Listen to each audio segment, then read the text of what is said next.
This has. It's not us. It's not us. The stream has started. It's not us. I just unplugged the microphone.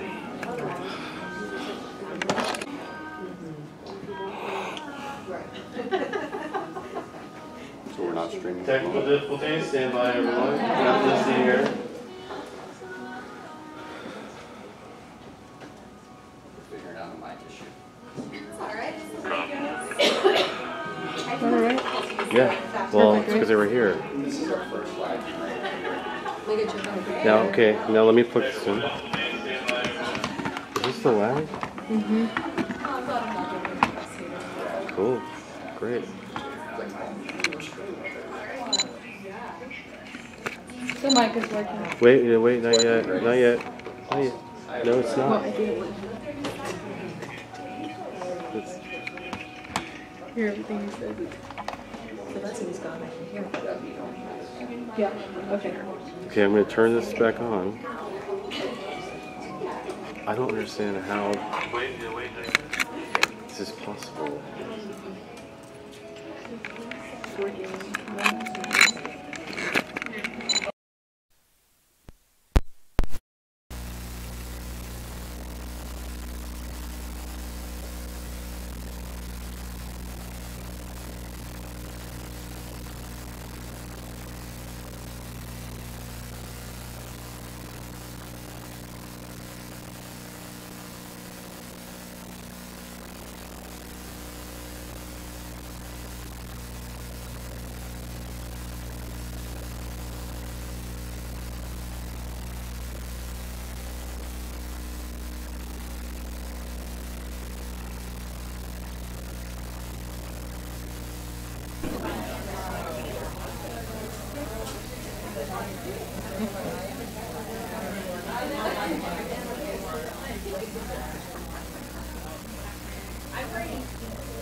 Test 1, 2, 3. Can you hear me?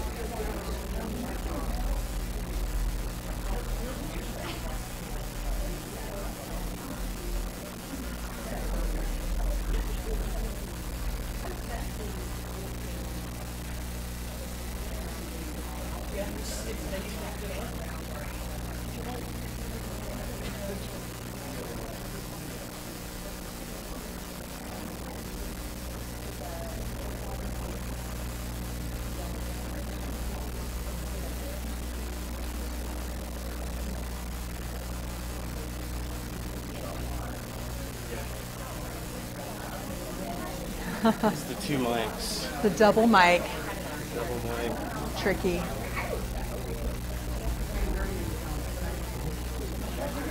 Which one is this? Okay. Cool.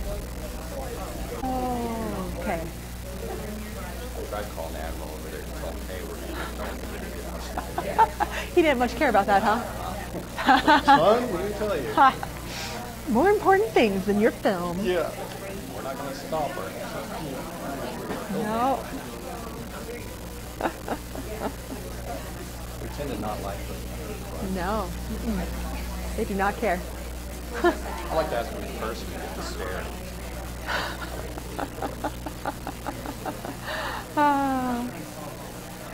That's right. Well, now you got a couple of military boys, so.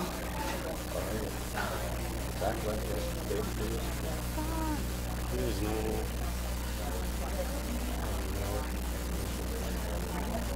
It's just coming through static. Not picking up. Well, let's move forward what we got.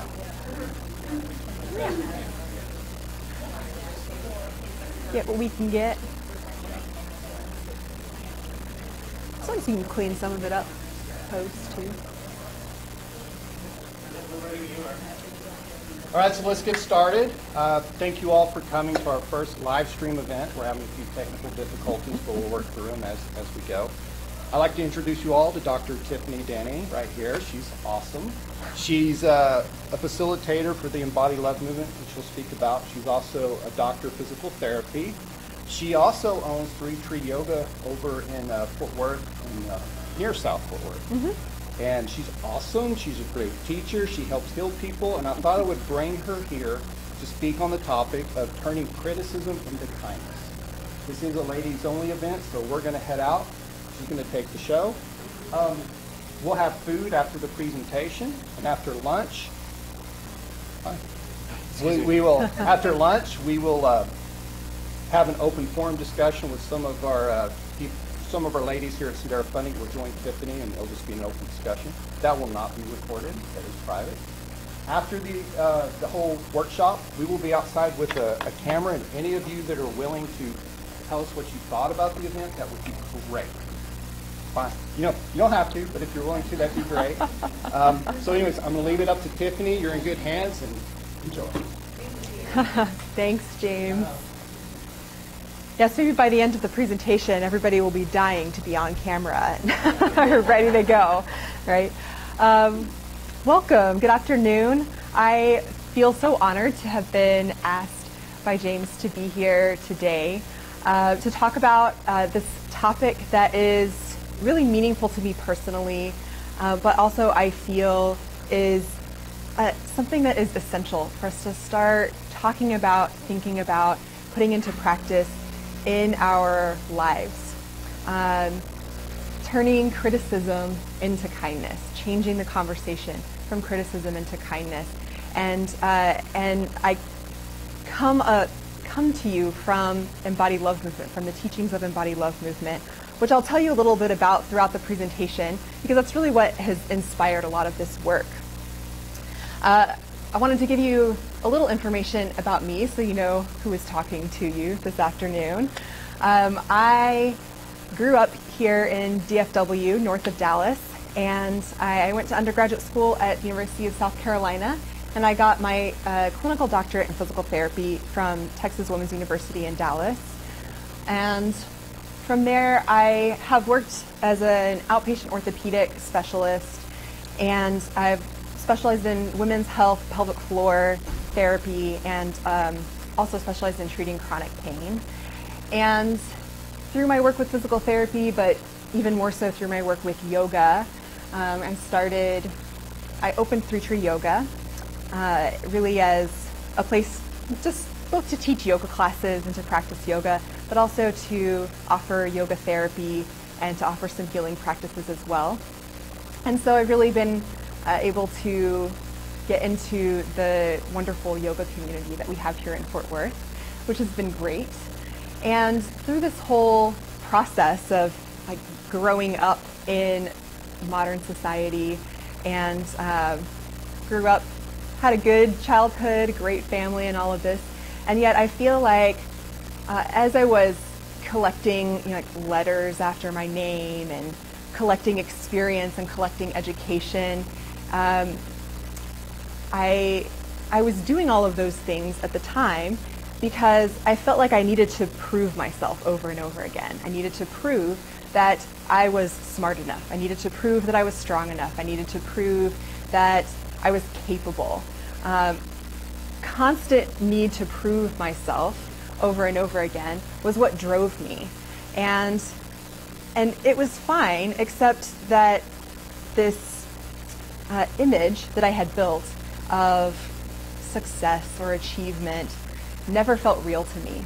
It always felt a little false because inside I really felt like I was still lacking, like I still needed to do something else to make myself valuable, to make myself worthy. And so really what I had was like this fragile world that I built where if one little bump in the road hit, I was just gonna crumble, you know, and that really brought along a lot of anxiety to go with it. So on the outside, you know, I was really confident. On the inside, I really was fragile. And I felt that, but I had no idea why or how to change it. Like I just felt like, well, I've done everything right. So I don't know why I feel so bad about myself still. And that is when I found Embody Love Movement, which was started in Dallas. It's a nonprofit that was started in Dallas by my friend and colleague, Dr. Melody Moore. And there she is. I love her. She's right there. She's a clinical psychologist, and she specialized in eating disorders. And she was really seeking a way to not only help prevent eating disorders from happening, which of course is something that would be great, but also she noticed that a lot of her clients, even when they would be healing, recovering from their eating disorders, they still weren't thriving. Like they still weren't living up to their full potential, their full purpose, because they were still really weighed down by some disordered thinking, right? And so, so she figured out that there's got to be something that is still missing from treatment and from our conversation amongst women, amongst our culture.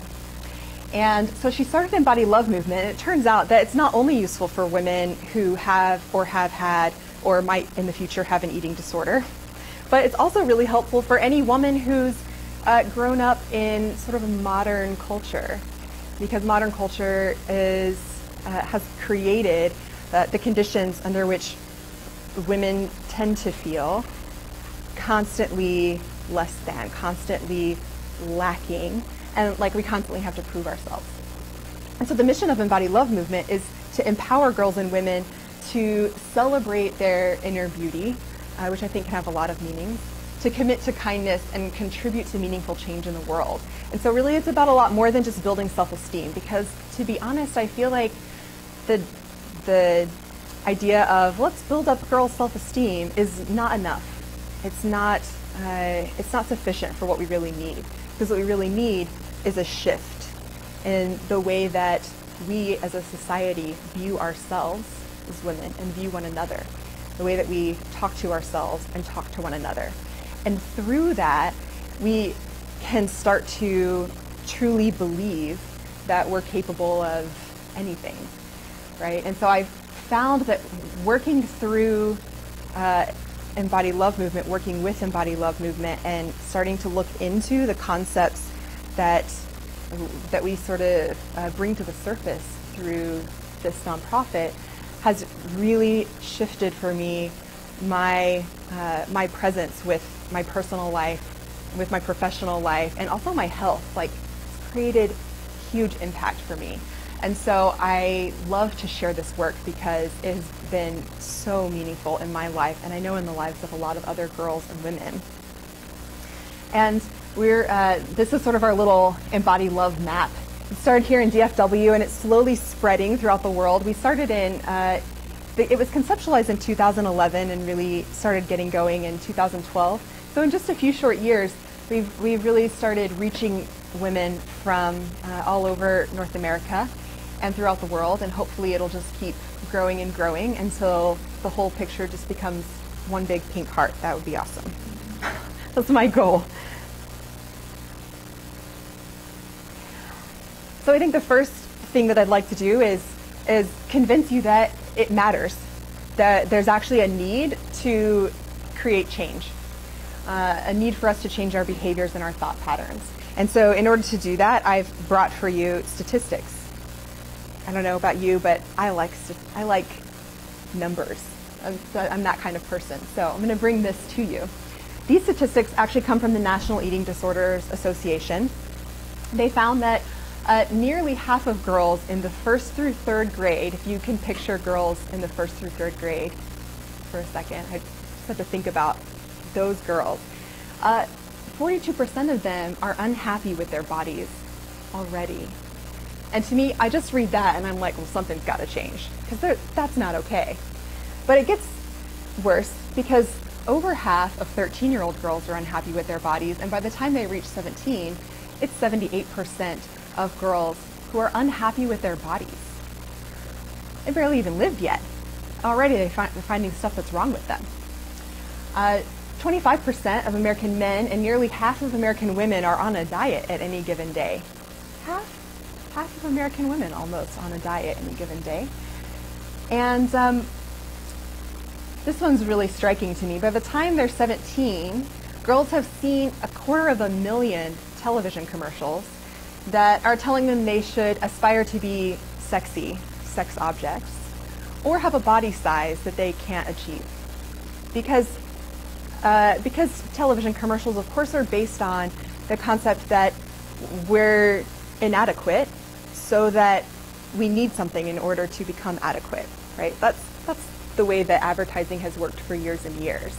And it's been demonstrated over and over again. And it makes sense if you think about it from the perspective of advertising. Of course, if you don't have enough of something, you will buy my product in order to get it. So if you're not pretty enough, skinny enough, white enough, you don't have good enough skin, you don't have the right clothes, then you can buy products in order to achieve those things. But by the time they're 17, they've seen a lot of images of what is normal or what is desirable. And brains are magical, you know, brains love images. And so no matter how many times you tell a girl, well, that's not real, that's not real, that's photoshopped, and I'm going to tell you that a bunch of times, but still, the images are powerful. And the more we see something, the more it becomes normal in our brains, the more it becomes like this is how it should be in our brains. And then this is from the Dove Global Beauty and Confidence Report, which they updated in 2016, which is kind of cool. They interviewed, or I guess they sent a survey to over 10,000 women in 13 different countries to come up with some ideas about how women feel about themselves regarding the term beautiful. And it turns out only 4% of women around the world consider themselves beautiful, which I honestly have a hard time believing that could be true. But they say that's up from 2% in 2004. And only 11% of girls globally are comfortable describing themselves as beautiful. And 72% of girls feel tremendous pressure to be beautiful. I don't know if anybody can relate to that, but I absolutely can. And I've got a few videos in this because I'm a really visual person and I think videos are powerful. So here's one, and I think illustrates this point really nicely.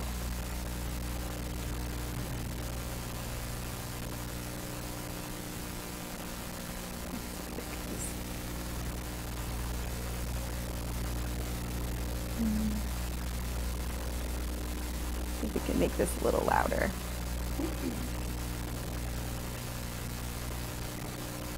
Oh yeah, she's got it.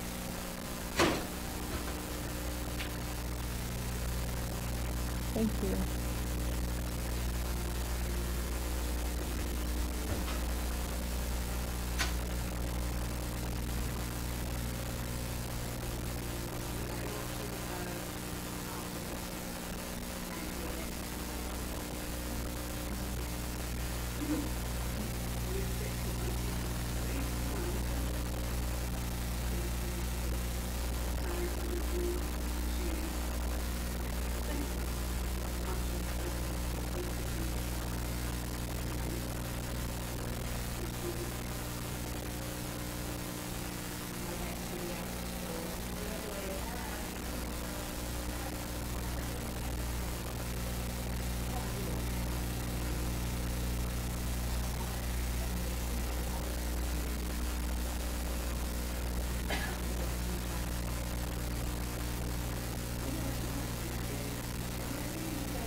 See if I can figure out how to. Uh-oh. Please stop. Broken it by now. Let's see. Oh, now it's got a passcode. Right. Thank you. We'll see if that's the last time I need help with the technical difficulties. I love that video. I mean, for a couple of reasons. I think, all they did were put words over a door, but I think it's so illustrative of not only how easy it is to be confronted with a concept, right? Like the concept of beautiful, the concept of average, and then where do we file ourselves in that? And as you saw, like, there's no really good reason why people might choose average over beautiful, but whichever one you choose means a lot in your day, in your life, in the way that you not only see yourself, but the way that you present yourself, right? Like, if you were to look at two things and you perceive beautiful as like the good thing and average as the less good thing, and then you decided that you weren't worthy of the good thing, how does that affect your day? How does that affect your life? I think that's really powerful. I also thought it was really interesting to see how really it required the support of other women for people to start walking through the beautiful door. And I think that we can use that to our advantage.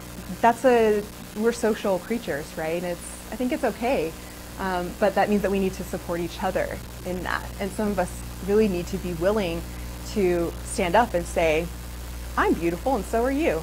Let's walk through that door. And even if you said, well, I don't care if I have good body image, I don't care if I see myself as beautiful, it turns out that they also ask some other questions, and 7 out in 10 of girls with low body esteem say they won't be assertive in their opinion or stick to their decision if they're unhappy with the way they look. 87% of women will stop themselves from eating or will otherwise put their health at risk if they aren't satisfied with the way they look. And I find that over and over again, because in workshops we ask people how many of you have gone on a diet or stopped eating because of how you felt about the way they look, and it's astounding to see how many people do. And nearly all women and girls opt out of important life activities when they're unhappy with the way that they look. And that could be something like, maybe I'm not going to do that presentation. I'm going to talk myself out of applying for that job. I'm not going to ask for more money. Maybe it's even being intimate with a partner, right? Oh, I'm not going to do that because I don't feel confident. So to me, these are really important, tangible reasons why even our opinion, our own perception of how we look plays a role in the rest of our lives, right? It's not just like, oh, do I have body confidence or not? It's like, how do I feel about myself as a human being? And that's what we're really talking about, because oftentimes they go hand in hand.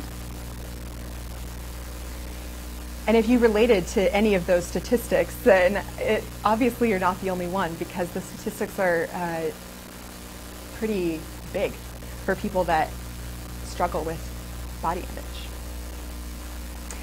And so aside from trying to recognize that we're not alone in lacking confidence, right? Like many of us feel at some point in time or another that we're inadequate in some way. But the question is, why is that? Where does it come from?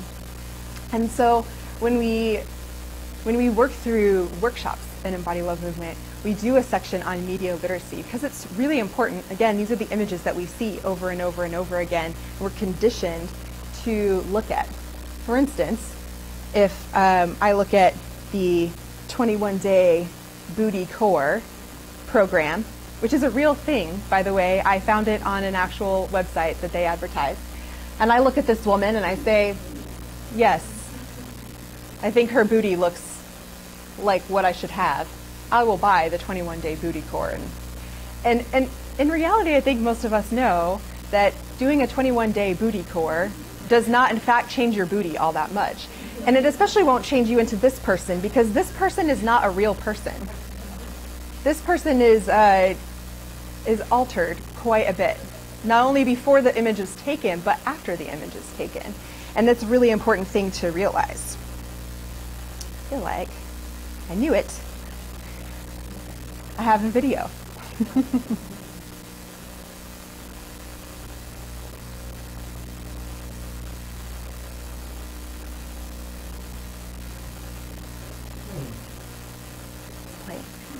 Thank you.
that person isn't going to be looking for products to shore up self-image or to feel better about oneself.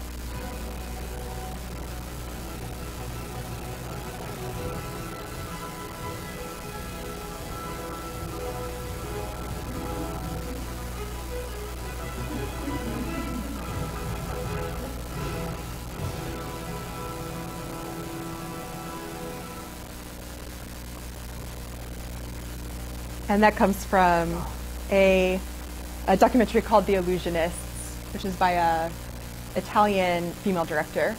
And it's a great film if you want to check into that. But I think it really does a good job of illustrating, first of all, when they go through all of the cities, these cities that are all over the world with clearly people of many different ethnicities and many different backgrounds, and yet the advertising for each of these places has the same kinds of images, right? Same colors, the same shapes, the same things. The images are all the same. And so when they're talking about this concept of like trying to achieve a Western body, whatever that means, because honestly I don't know that it is really reflective of the bodies that even Americans have, right? I don't know how often you look at an advertisement and you think, yes, I can relate to this person. But I don't think it's very often. I rarely ever see one. And the reason is that they're not real. The people that you see are not actually the people that were in the image. And even when they are, they're altered. And so here's several sources of media. And it turns out that on a typical day, teenagers are engaged with some form of media for about 7.5 hours. Yikes. That's such a long time to be looking at images that may or may not be real and probably aren't real. And it's not only looking at images, but also perhaps reading descriptions of the ways that people might need to act or the figures that people have. And in our images in our magazines, the issue is not that they're placing this image to sell a product. If you look at this magazine, they've connected this body type and all of the articles that they've put on here, most of which have to do with changing the shape or appearance of one's body. They've associated that with being happy. They've got happy begins here up at the top.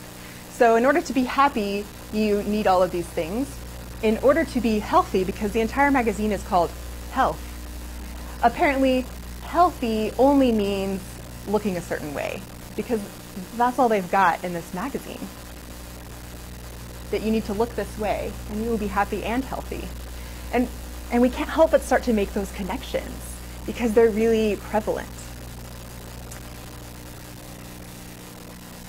I've got a few of these because these are the actual people, but the images that are taken of them are then altered so that they look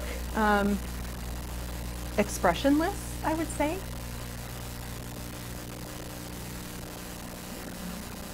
Yeah, she's a pretty lovely woman in general, and they've still managed to change some things about her, including, I love it when they take away like the roll when somebody leans back. That's an exciting one because everyone, like, you should have that. Skin folds, it's physics. That's normal.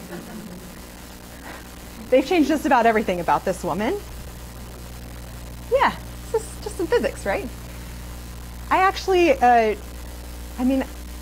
feel like I can relate so much better to this person with the wrinkles and the lines because that's expression. That's humanity. And yet we're told that we should have our humanity taken away from us so that we can look this way instead. Like, this is acceptable. Being human is not acceptable. That's the message being sent. And here's Beyonce, who they've managed to turn from a strong female mother, boss. Like, she's a pretty powerful woman, but she has been turned into a plastic alien of some kind, I think. That's what they've made her into.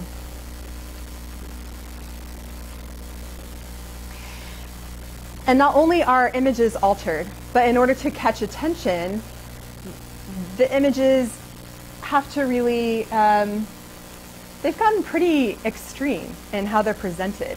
And women are very often presented not only as not human, but as objects. And so we have, you'll see this has Embody Love Patrol and Love Calls Up and all of these things. We actually have we look out for advertisements that look like this and reframe them in order to point out what these advertisements are actually saying about women. Because whenever each one of us looks at an advertisement, the first step in being able to sort of disrupt for ourselves the concept that we need to be an object or we need to be an impossible plastic alien is we've got to recognize that it's happening to us, right? Like that this is what I'm seeing. And so when a woman is portrayed like this, not only does it not matter who she is because we can't see her face, but she's placed in a posture it's really like a very rape culture adjacent posture. And this is an advertisement. This is supposed to make us want, like, we're supposed to want to be that, you know? And this woman, who's a model, I believe in her 20s, has been made to look like a child who's supposed to seduce in her Calvin Klein. And I don't know why we would want that. But this is because in advertising and in our culture, youth and sexiness are things that we're supposed to aspire for, things that we're supposed to aspire to be. And I love this one because this works just as well in 1952 as it does today, and that's the before and after shot. You know, before and after shot, it's classic. It's saying to us that in the before shot is like a sad person who's not worthy, who's not valuable. And once you've used the product and you've become the after person, that's when you can be happy and confident and of value in the world. And that's just not true, because you aren't a before and you aren't an after. You are a person who has value right now. Every single one of us is. And the trick is to start recognizing that and to start looking at some of this stuff and saying, like, all right, see what you're doing there. And here's another one. I like to really get onto the magazines and things that have health, the word health in them. I'm a yoga teacher, so I also really like to look at the ones. The 21-day booty core was actually from a website that is supposed to be yoga related, and that just really irks me, right? The same thing with health, because back in 1948, in fact, the World Health Organization defined health as being a state of complete physical, mental, and social well-being, and not merely the absence of disease. It says nothing about body shape. It says nothing about number of wrinkles, amount of acne, amount of cellulite, height. It doesn't say anything about that. It's being a state of complete physical, mental, and social well-being. And yet on a health magazine, what we have here are 8 out of 11 articles that are talking about how to change your outer appearance, as if that was what would make you healthy. And so the concept that we're trying to get across through pointing this stuff out, to shedding light on this issue, is not to be doom and gloom and say, oh, we live in a broken society and we're constantly bombarded with these issues and we just can't do anything about it. And to instead say, well, we can do something about it. One of the things we can do about it is to recognize that these beauty standards are in fact impossible, to talk about it and to start getting into our heads this concept of like, what if I went through life as if I were already a valuable, acceptable human, which you are. Right? That doesn't mean that you can't ever like wear makeup or anything necessary. You know what I mean? It's just the question is why. And I would submit that there's another way to advertise. And it's not that you can't advertise products. It's not even that you can't advertise beauty products.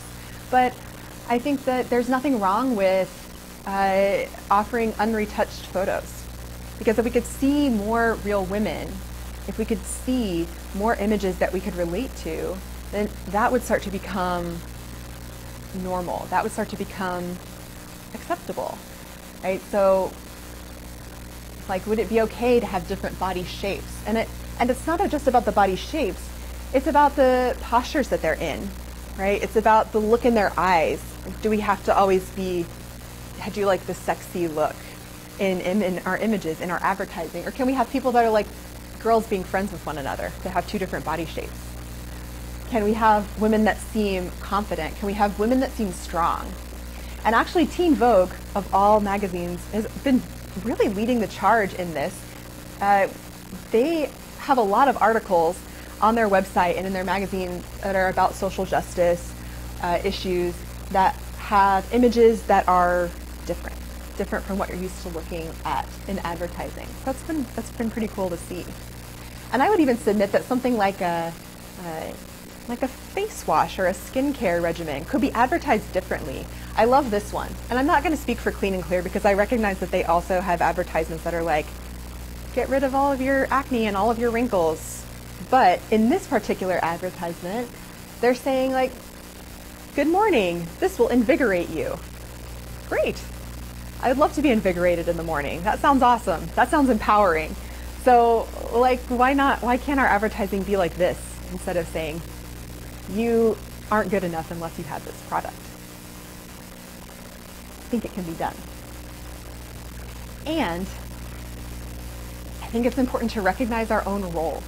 Like, not that we're all bad people who perpetuate beauty myths and poor body image, but that each of us has been conditioned by our culture to believe in our system of advertising. And this gets reflected in social media, because now we actually have this great opportunity as consumers and as humans and as women. We have this really wonderful opportunity, I think, to change the images that people see, because even more than advertising, now people see social media images. They see images of each one of us and how we portray them and how we respond to those images as well on social media. Unfortunately, there also exists now really pretty incredible Photoshop for your phone apps. So you too could become the plastic alien and post that photo. You too could place yourself in postures that are submissive or sexy or whatever we feel like we need to be. Or we could say, maybe I'm not going to retouch this photo, and maybe I'm not going to apologize for that. Like, have you ever posted a no filter photo and then made sure to like point out the flaws in it so that nobody else could do it first, right? Like, I'm going to point these flaws out because I'm not really confident enough to post that photo, but I'm going to do it because I know that it's a good thing to do. But my question is, can we start putting something out there and saying, this is me unapologetically? Because what if that gives another woman the confidence to do the same thing? And then another woman after that, and another woman after that. Like, can we all start to be unapologetic about revealing who we really are, like, and being happy with that? And I think that's an important component of disrupting the current narrative. And it can go one way or the other, because we're either going to kind of lean towards being more real, being more authentic, being more comfortable in our own skin, or we're going to lean towards making sure that we Photoshop everything or don't dare post it, you know. The word shame. Oh, it's on this slide so many times. I've watched a lot of Brene Brown's work and read Brene Brown's work, and she talks a lot about shame, which is an interesting word. You know, shame and guilt are two different things. And all of this conditioning that we get brought up on and that we go through every day by looking at our media, it starts to perpetuate this myth that we're not good enough, we're not good enough, we're not good enough. And really that starts to get internalized. And shame is something that happens when a negative idea becomes internalized. It becomes a part of your identity and a part of who you are. And thus it becomes really difficult to change because it's a part of you. And that's really shame, as opposed to guilt, where like if you gossiped behind your friend's back and then you felt so bad about it and you never want to do it again because you felt really bad, or it ended up really bad and then you felt guilty, you know, your friend found out. And that tends to lend itself to behavior changes. But shame doesn't lend itself to behavior changes. Shame lends itself to self-harming, self-perpetuating behaviors, because we internalize something negative about ourselves. And so this can be related to physical appearance, because if we say to ourselves that we're ugly enough, the word ugly has a different meaning once it gets internalized and becomes a part of who you are, you know? And there are lots of different kinds of shaming that happens in our society. And, you know, fat shaming, skinny shaming, both of those things happen. Skin shaming, which could be like wrinkles, which could be acne, which could be color of skin, and brand shaming. And I call it brand shaming, like you're not using the right brand, you're not wearing the right things, you're not within the fashion. And food shaming, which we do just as easily to ourselves as other people. You know, food shaming. I know a lot of us have probably experienced food shaming. I for sure have in the past. And so there are lots of different sources of shame, and I like to sort of separate them into when we're talking about external sources of shame, we're not talking about self-talk. But external sources of shame, meaning they can be overt, they can be covert. And then a lot of them are both, which I put in the middle. But if you think about overt sources of shame, that would be like if you went into the doctor and because of your appearance, your doctor assumed that whatever health problem you came in there for was because of your weight, and then said so to you. Well, you just need to lose weight and that'll get better. Your stomach problems will get better, your heart problems will get better, your knee problems will get better if you just lose weight. And maybe that's true, but it's not the way of going about it, because it's not the changing of the body shape that makes a person healthier. It's changing the harmful behaviors, and regardless of the body shape, right? That doesn't, like, you don't have to ignore health issues, and yet body shape does not equal health. In fact, I read a meta-analysis recently of BMI, where they determined that that morbidity levels for people in the overweight and the level 1 obesity categories were actually much lower than for people in the normal category of BMI. And so when you're talking about a large portion of the population, we're talking about like a whole lot of people who maybe feel that their weight is unacceptable. In reality, it maybe has nothing to do with their health. It just has everything to do with the way they feel about themselves. And then when we talk about covert, of course, advertising is covert because they're not telling you that you're, you know, too fat, the wrong color, have the wrong hair, or anything like that. They just make sure that you infer that, right? And then cultural conditioning, which I have a good video for.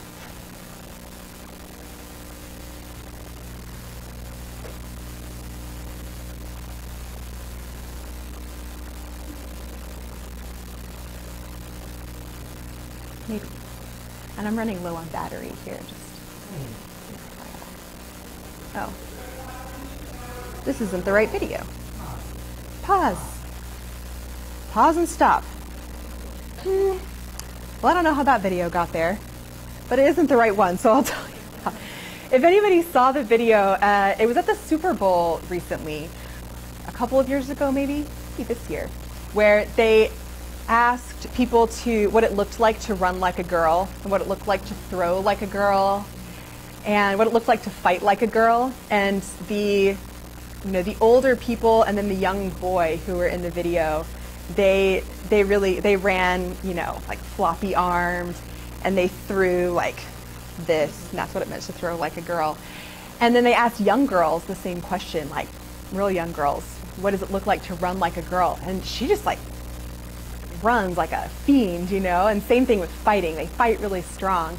And so this whole concept of like, when does that shift? Why does that shift? Why is it an insult to be like a girl? You know, that's cultural conditioning that's happening to us. And it doesn't just happen because of the media. Since we all buy into it, we teach each other, you know. Our teachers teach us, our friends teach us, our family teaches us. Maybe your family values physical appearance and will tell you so. Or maybe your mom, or you as a mom, have a lot of body image issues and unknowingly talk about the things that you don't like about yourself in front of your kids, or maybe your mom did. And then these things trickle down into you. And so we perpetuate this issue. And then body talk, and that's literally how much time do we spend in our lives talking about our bodies or the ways that we could change our bodies. And just in case you've never seen Mean Girls, it's now playing.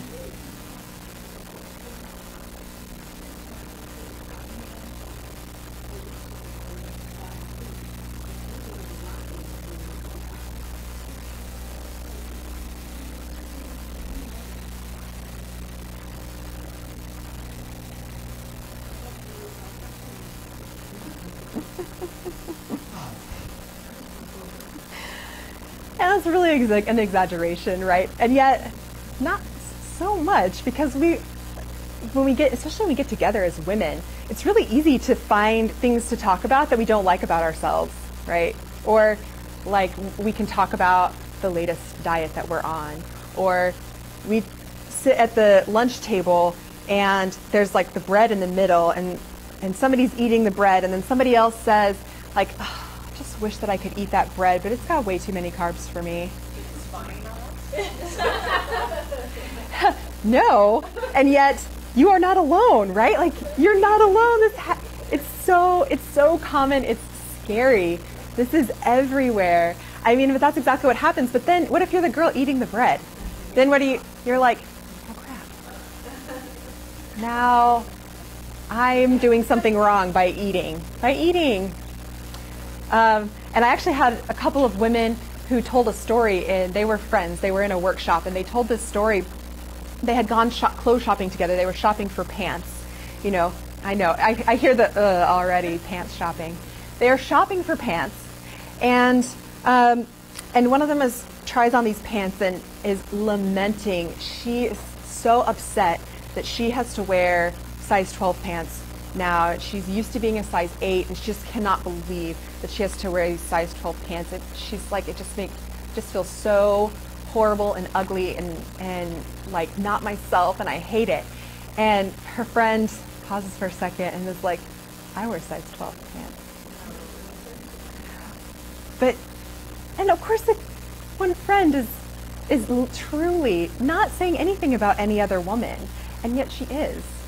Every time we self-deprecate, we say something about the way that we view each other. And we really mirror each other so strongly, like in the way that we present ourselves. Like if one person is really confident, it gives other people permission to like come out a little bit. But if there's somebody in the group that's like really drawn in, no one knows why that is. It makes people feel unsure. It makes people feel like, well, maybe I shouldn't step up. Maybe I shouldn't do this either. And so we have this responsibility to one another, really, to change the way we see ourselves so that we can help one another also shift.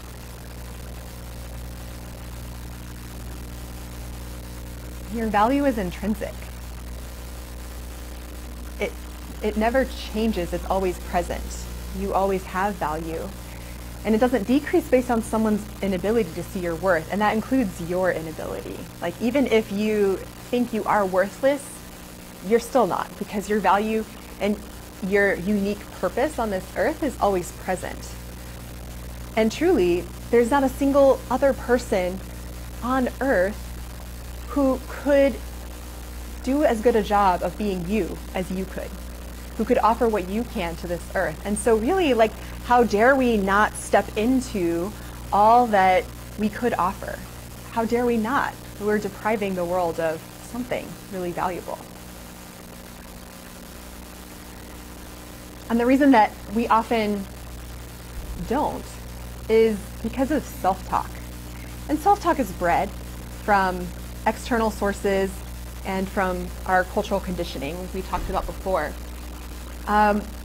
But you can see we've got Post-it notes on these girls. We actually do this in workshops. And so I'd like for everybody to take a minute, and you can even like close your eyes so you can think about this. It's easier, I think. If you can think about the common self-talk that you roll through in your head. Like, what are the things that you say about yourself that are like the most prevalent? Think of one or two of them. Yeah, I know. People write piles of Post-it notes on this, but for these purposes, think of like one or two or five if it comes that easily, which is possible. And I want you to really imagine, like, picture either the woman next to you, your best friend, your daughter. Picture somebody like that, and then turn to that person and say it to them like you were saying those things about them. You have a giant nose and horrible pores. You have horrible cellulite. You have huge thighs and are worthless. Like, imagine saying that to somebody. And like, feel what that feels like in your gut. Like, can you even imagine what that would be like to say it to somebody who, especially somebody you love, but really anybody? And yet, all day long, we just get plastered by ourselves in these words. How can we not begin to internalize these? How can we not start to embody these concepts? And what's more, they're absurd. Like, I can't tell you how often you've got like one person with my hair's too straight and another person with hair's too curly. Boobs are too big, boobs are too small. Thighs are too big, I have chicken legs. Constantly, I see both of these things. Well, if neither is good enough, what is good enough? How can these things be the most important things? How can these things take up so much of our mental space and so much of our verbal space? Like, we have to speak them, right? And so my challenge is to like stop saying these things about ourselves. And that doesn't happen immediately. It may not happen ever, but can we start to catch ourselves in saying it and then say, oh, that's not true? You know, can we start to catch ourselves a little more? Can we keep ourselves from saying a negative thing out loud in front of our friend? Can we start to make these changes? Because it's time that we start to embody something that's not shame, that's not fear, that's not scarcity, that's not lacking. Your body can't be shamed into acceptability. Neither can you. Not a single one of us can shame ourselves to the point where we are inspired to act in ways that improve our health, that improve our outlook, that improve our performance, that improve anything about our lives. Shame doesn't do that. And we talked about this a little bit, but this whole mirroring concept. I mean, we actually have mirror neurons in our brain where our brains mirror the things that we see over and over again. And so, and the things that we see across from us, like if you've ever been talking to somebody and they're just not there, it feels off, it feels weird. If you've ever been trying to like walk through a room and communicate with people, you're not going to go communicate with the people who are like this, which this is fear, lack of confidence, shame, guilt, like this is those things. What if we all walked around like that? We'd never talk to anybody. We'd never get anything accomplished if we all walked around and projected the way that we feel oftentimes, right? Like, have you ever felt really terrible and then put on the happy face for people around you? We get really good at that. So we get some stuff done, but what would it be like if we didn't feel that way in the first place? Like, can you imagine the freedom that it would give you in life? And I believe that there's zero chance that change is actually going to happen if there's not a reason to change. Because most of us, like, you can say, oh yeah, this all sounds good, but it sounds like a lot of work. Like, I'm really going to have to change the way that I speak and the way that I think and my behaviors. Like, that's a lot of change. And it is. It's super hard work. It's also really hard to catch yourself self-harming and then to not criticize yourself for self-harming. You know what I mean? Like, there's another shame spiral right there. Like, oh no, I said I was ugly and my boobs were too small again. I'm the worst. You know, that's easy to get into too. So we can't do that. And I believe that the only way that we can stop that is if we have a reason that means more to us than perpetuating the behaviors. Yeah. And then making it easy. Stealing it. Will you flip it too? Again. Oh, the other way. Yeah. Go forward. Again. That's it. Yeah. So there are a couple of different ways that you can look at this catalyst thing. And one of them could be like, what is it that really breaks your heart? Like, what just makes your heart bleed so much that you have to act, that you have to do something about it? It could be anything. It could be, thank you so much. Mm-hmm. It could be a curing cancer. It could be a social justice issue. It could be mental health awareness. It could be child pornography. It could be global warming, global climate change, animal rights. You know, it could be girls and women's rights. You know, it could be so many things. There are, you know, homelessness. There's so many things in this world that we're each really drawn to. And I think it's important to listen to that. Like, if you're drawn to something that really makes you feel, then that could be a part of your unique purpose. And so why would you not want to get out of your own way so that you could be in service of that thing that is pulling you towards it? And another thing that could catalyze would be something that inspires you. Maybe it's like a goal that you have for something you want to do. Maybe it's places you want to go, you want to travel. Maybe it's your job. Like, what if you loved your job or had these really amazing job aspirations? I've got like a collection of, you know, I've got a female CEO, a teacher, a speaker and a writer, a doctor. Like, maybe you just really love what you do and you're good at it and you're passionate about it and like that lights you up. You can't do that thing fully if you're constantly tearing yourself down. It's impossible. It's impossible to be fully present. Maybe it's your kids. Maybe it's kids in general. Maybe it's your nieces or nephews. Maybe you want them to grow up with different cultural conditioning. And the thing is, kids are the best mirrors ever.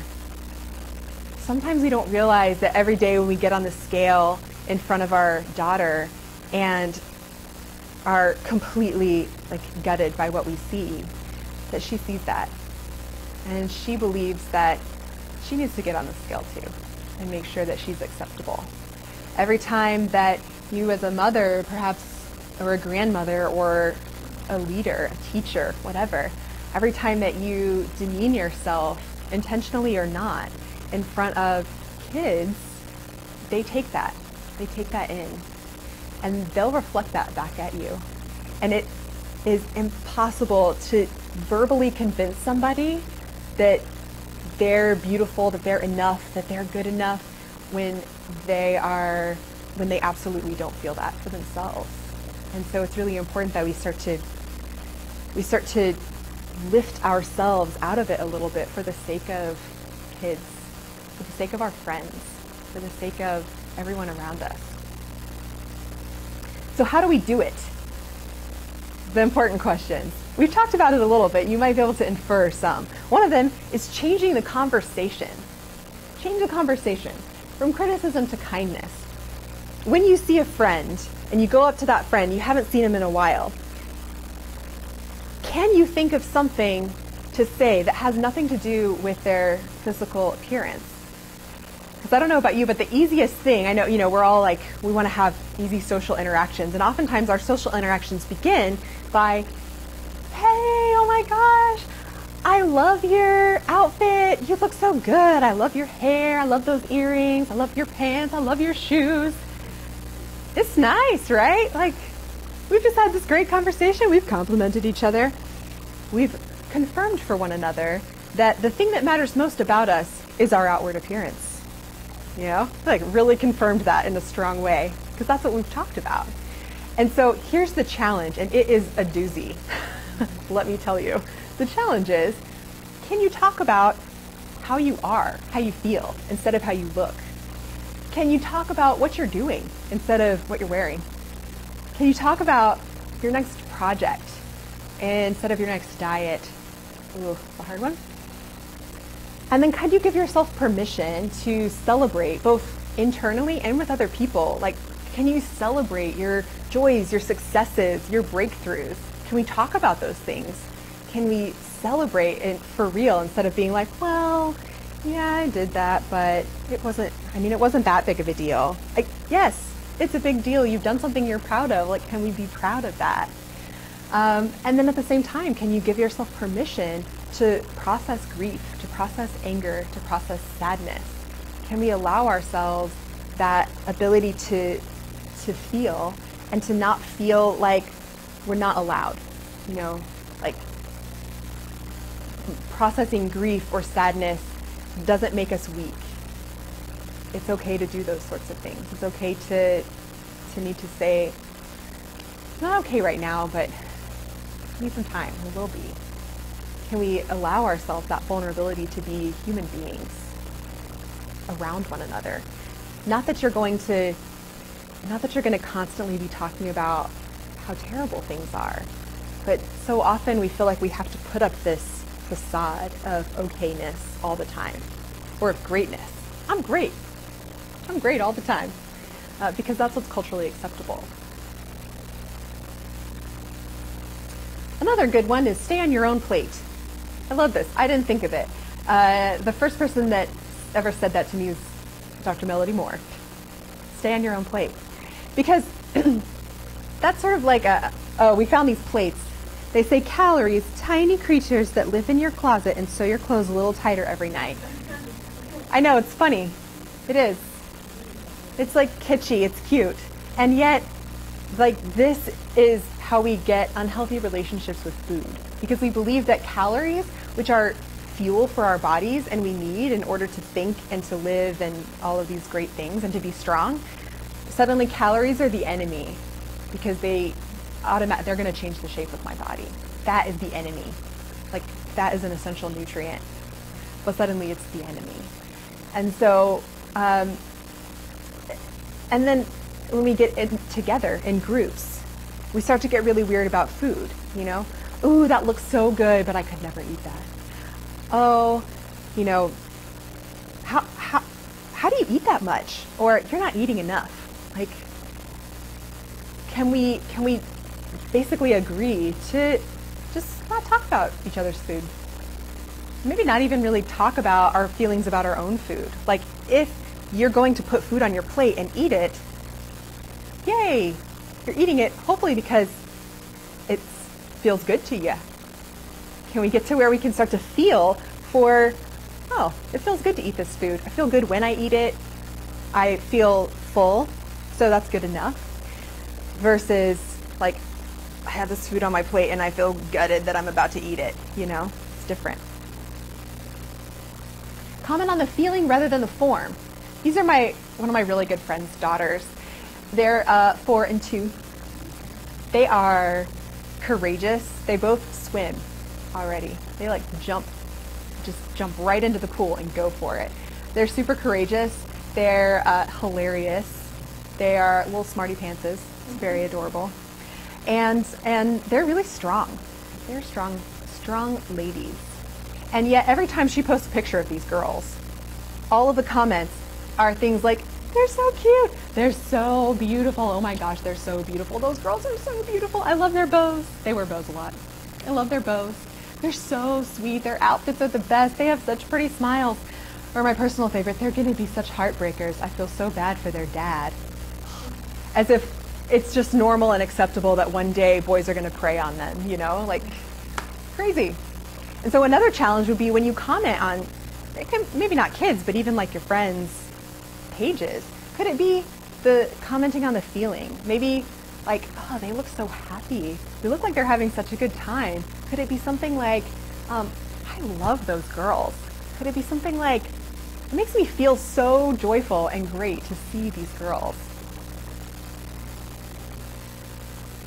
And can we remember that other women are not our enemies?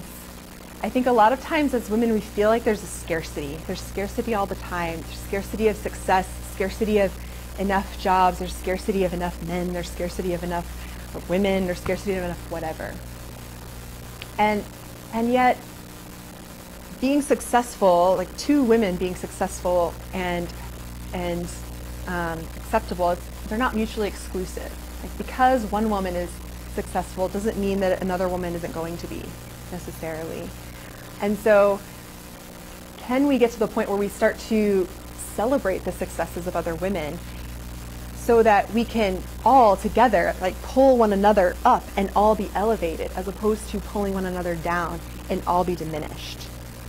Can we start to look at other women differently? And again, calling one another up and not out, because as soon as you call somebody out, they're defensive. Yeah, we call each other out a lot in our society. I called them out. I called them out for being wrong. I called them out for being, you know, judgmental or whatever. But instead, can we think of it as like, can we tell somebody that what they're doing isn't acceptable in a way that's inviting, like that's loving, that's compassionate? That's an interesting challenge too. But it's something that, like, can we just start to at least think about it? And then we have this concept of love in, shine out. And this quote is from a fellow Embodied Love facilitator, Karen Gilmore. She's in the middle of this group of girls. She actually created an Embodied Love camp curriculum, and it's a week-long camp for girls, and it rocks. And this is this year's group of girls, which is like a huge group. It's really cool. But anyway, she says that to love in is to see and embrace the beauty in all that you are and all that you do. And to shine out is to share that beauty with everyone who has the privilege of standing in the light of your presence. And can you see it as a privilege to stand in the light of your presence? That's a good one. And to love in, it's really, it takes a few things. It takes some work. It takes befriending your body. In Embodied Love Movement, we often do that through yoga, because yoga, meditation, quiet time, whatever you want to call it. But really all we're doing is starting to create a relationship with our bodies. You could do it by doing anything that makes you feel connected to your body, that makes you feel maybe strong, that makes you feel like you're empowered, that makes you feel good inside, that allows you to differentiate between feeling good and feeling bad so that you can choose the things that make you feel good. If you don't know what makes you feel good and not, there's no way to choose the things that feel good to you. And so befriending your body in whatever way you choose to do that is really important. Being mindful of self-talk, we talked about that. Checking your motivations. I think there's a misconception that what we're trying to say is like, it's okay to ignore serious health problems because what's more important is that you love yourself. Well, like no, because if you love yourself, you're not going to ignore serious health problems. If you love yourself, you're going to exercise because it feels awesome, because you love the challenge, because it's fun, because it makes you feel that like happy endorphin high. If you love yourself, you're going to eat foods that make you feel good and not that give you a horrible stomach ache and make you feel tired the next day, whatever. So what we're saying is check the motivations. Like, why are you deciding to go on a diet? Why are you deciding to wear makeup? Why are you deciding to do what you do? And is it because you're trying to live up to an impossible beauty standard? Or is it because there's something internal that's really driving you? And honor your non-negotiables. Create non-negotiables. These are self-care practices that you ensure happen every day. And it could be something like getting sufficient sleep. It could be eating breakfast every morning. It could be having 30 minutes of quiet alone time.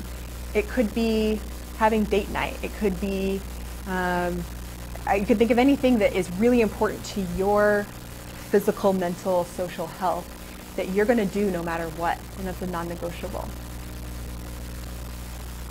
And I cannot think of any way to describe shining out better than Marianne Williamson.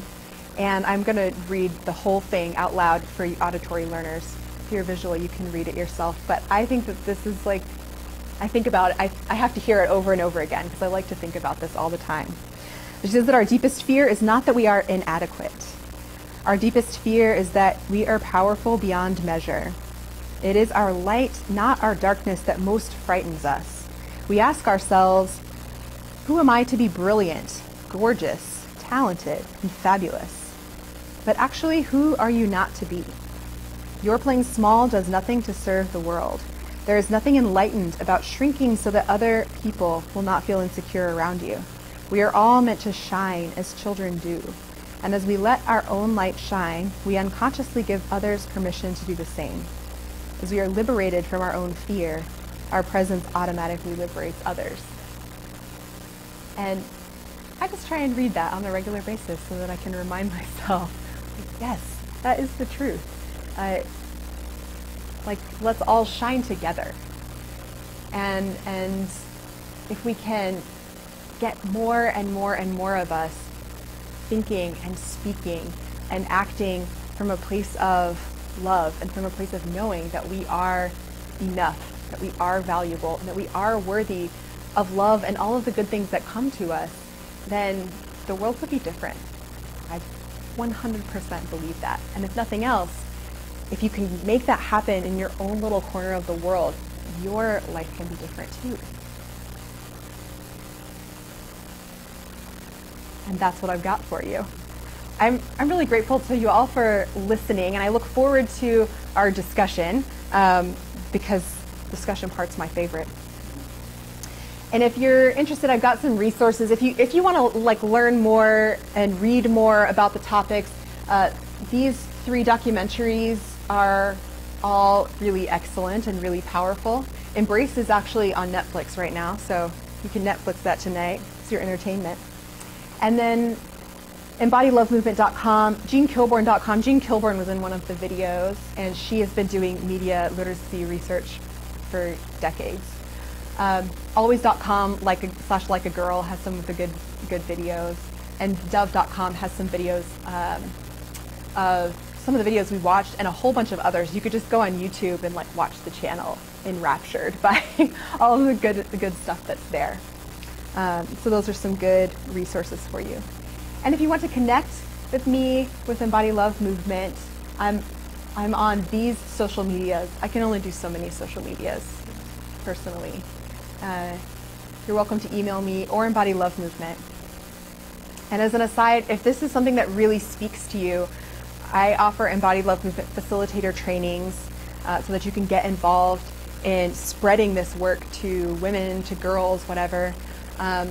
We have events. We have an event coming up in Dallas in October that's a yoga event, basically, and there are a lot of ways to get involved. So if you're interested in that, I would love that. Please feel free to connect. Otherwise, thank you so much. I'll leave this up there, I guess. Thanks, y'all. I appreciate your attention. Y'all are wonderful, wonderful.